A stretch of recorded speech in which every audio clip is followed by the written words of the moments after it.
নমস্কার, কলকাতা টিভিতে আপনাদের স্বাগত। সঙ্গে রয়েছে আমি ঈশিতা। মাত্র এক দশকেই বদলে গিয়েছে ভারতের আর্থিক লেনদেনের ছবি। 2016 সালের 25শে অগস্ট রিজার্ভ ব্যাংকের তত্ত্বাবধানে পথ চলা শুরু করেছিল ইউনিফাইড পেমেন্টস ইন্টারফেস অর্থাৎ ইউপিআই। 2016-17 অর্থবর্ষে যেখানে ইউপিআই এর মাধ্যমে মোট লেনদেনের পরিমাণ ছিল মাত্র 7,000 কোটি টাকা, সেখানেই 2025-26 অর্থবর্ষে তা বেড়ে দাঁড়িয়েছে 314 লক্ষ কোটি টাকায়, অর্থাৎ মাত্র 10 বছরে লেনদেনের সংখ্যা বেড়েছে প্রায় 13,000 গুণ। শুধু ভারতেই নয়, বর্তমানে বিশ্বের 11টি দেশে চালু রয়েছে ইউপিআই। আন্তর্জাতিক মুদ্রা তহবিলের স্বীকৃতি অনুযায়ী এটি এখন বিশ্বের বৃহত্তম রিয়েল টাইম পেমেন্ট সিস্টেম।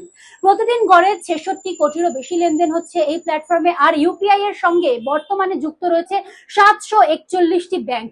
ছোট ও মাঝারি ব্যবসার ক্ষেত্রেও ইউপিআই এর প্রভাব যথেষ্ট গভীর, যার সিংহভাগ লেনদেন হচ্ছে খুচরো বাজারে। অর্থাৎ ইউপিআই আজকালকার আমাদের কিন্তু যথেষ্ট গুরুত্বপূর্ণ একটি মাধ্যম।